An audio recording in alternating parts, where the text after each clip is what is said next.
किसी नगर में एक विचित्र राजा रहता था। उस राजा की एक बड़ी ही अजीब सी आदत थी। जब भी नगर में कोई साधु या सन्यासी आता तो वो उसे बुलाकर पूछता कि गृहस्थ बड़ा या सन्यासी।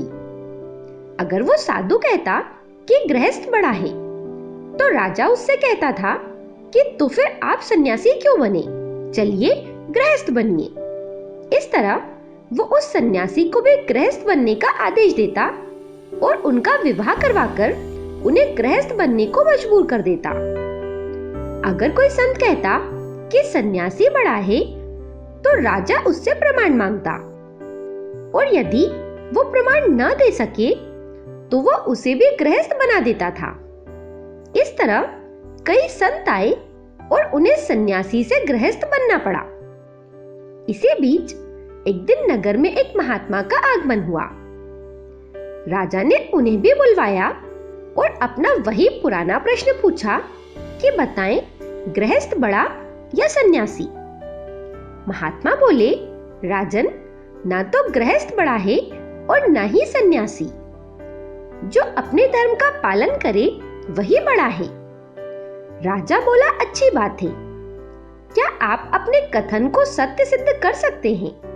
महात्मा ने कहा, अवश्य, लेकिन इसके लिए आपको मेरे साथ चलना होगा। राजा महात्मा के साथ चलने को तैयार हो गया। अगले दिन दोनों नगर से दूर आ गए और फिर घूमते घूमते दूसरे राज्य में पहुंच गए। उस राज्य में राजकन्या का स्वयंवर हो रहा था। दूर दूर के राजा राजकुमार आए हुए थे।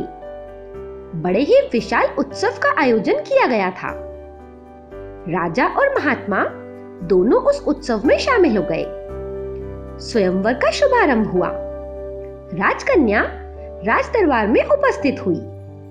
वो बड़ी ही रूपवती और सुंदर थी।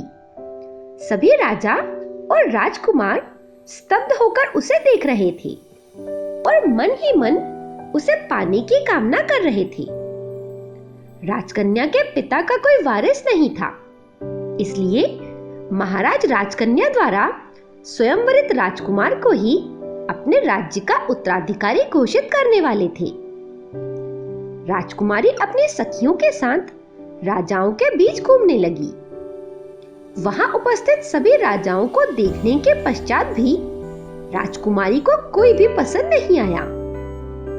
ये देखकर राजकुमारी के पिता निराश होकर सोचने लगे कि स्वयंवर व्यर्थ ही जाएगा, क्योंकि राजकुमारी को तो कोई वर पसंद ही नहीं आ रहा।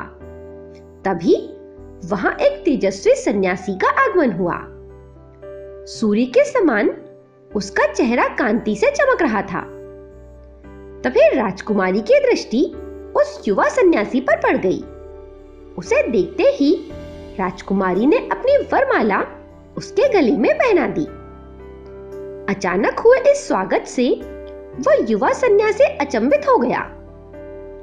उसने तुरंत वस्तु स्थिति को समझा और तत्क्षण उस माला को अपने गले से निकालते हुए कहा, हे देवी, क्या आपको दिखता नहीं, मैं एक सन्यासी हूँ।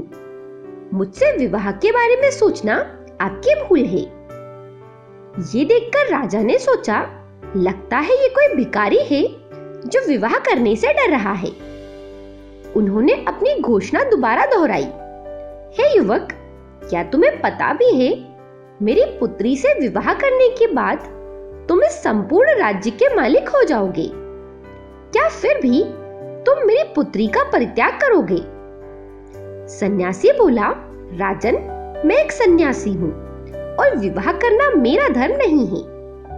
आप अपनी पुत्री के लिए कोई अन्य वर देख लीजिए। इतना कहकर वो वहां से चल दिया। किंतु वो युवक राजकुमारी के मन में बस चुका था। राजकुमारी ने भी प्रतिज्ञा कर ली कि मैं विवाह करूंगी तो उसी से, अन्यथा मैं अपने प्राण त्याग दूंगी। इतना कहकर वो भी उसके पीछे पीछे चली गई।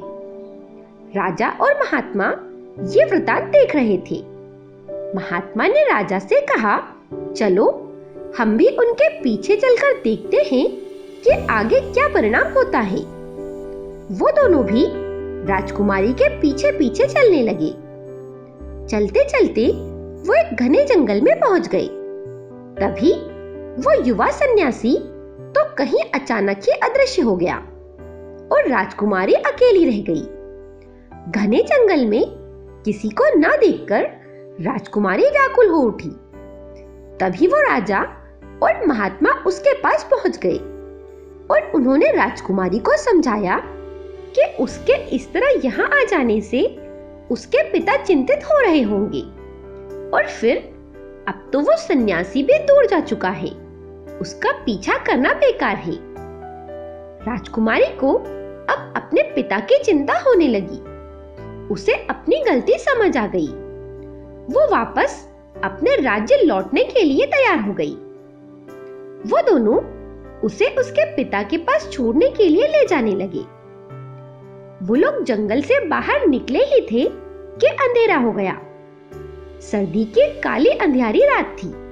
भटकते भटकते वो तीनों एक गांव में पहुंचे और गांव के चौपाल पर जाकर बैठ गए।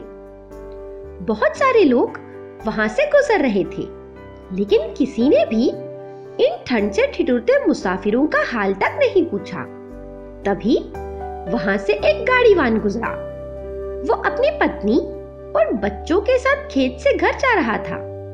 उसने देखा कि वो तीनों ठंड से ठिठुर रहे हैं। वो उनके पास गया और पूछताछ की तो महात्मा ने खुद को भटके हुए मुसाफिर बता दिया। किसान बोला, हे अतिथि देव, अगर आप चाहें तो आज रात मेरे घर ठहर सकते हैं। वो उनको अपने घर ले गया और उनका आदर सत्कार किया। उस दिन उसके घर में ज्यादा अनाज नहीं था, इसलिए किसान और उसकी पत्नी ने अपने हिस्से का भोजन अतिथियों को करवा दिया और स्वयं भूखे ही सो गए। सुबह हुई। राजकन्या को उसके पिता के पास छोड़कर राजा और महात्मा दोनों वापस अपने नगर को चल दिए। महात्मा ने राजा से कहा, देखा राजा, अपने धर्म के लिए राजकन्या और राज्य को छोड़ने वाला वो सन्यासी अपनी जगह बड़ा है और हमारे अतिथि सत्कार के लिए स्वयं भूखा रहने वाला वो गृहस्थ किसान अपनी जगह बड़ा है। एक तरफ सन्यासी ने राज, वैभव और रमणी का तनक भी मोह न करके अपने धर्म का पालन किया है, इसलिए वो निश्चित तौर पर ही महान है। दूसरी तरफ उस दंपति ने अपना व्यक्तिगत स्वार्थ न देखकर अतिथि सेवा को प्रधानता दी, इसलिए वो दोनों भी निश्चय ही महान हैं। ये सुनकर राजा का घमंड टूट गया।